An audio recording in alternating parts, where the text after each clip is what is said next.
दोस्ती वो रिश्ता है जो लफ्जों का महताज नहीं होता।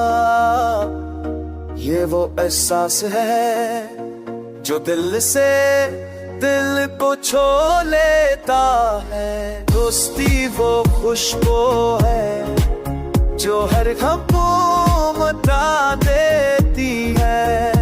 ये वो साह है जो धूप में सकूनता करता है।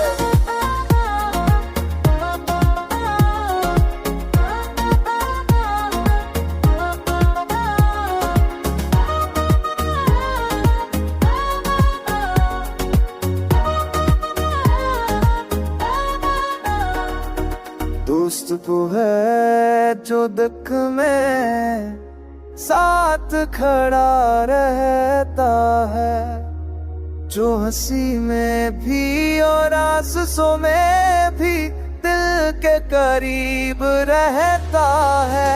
दोस्ती वो चराग है जो अंधेरों को बता देता है। ये वो राह है जो दिल को सकूनता करती है।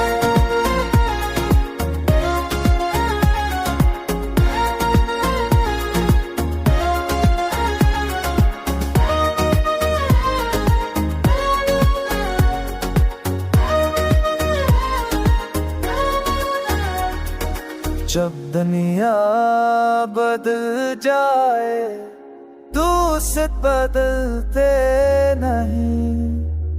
ये वो रिश्ते हैं जो वक्त के साथ कमजोर नहीं होते। दोस्ती इत्मीनान है, दोस्ती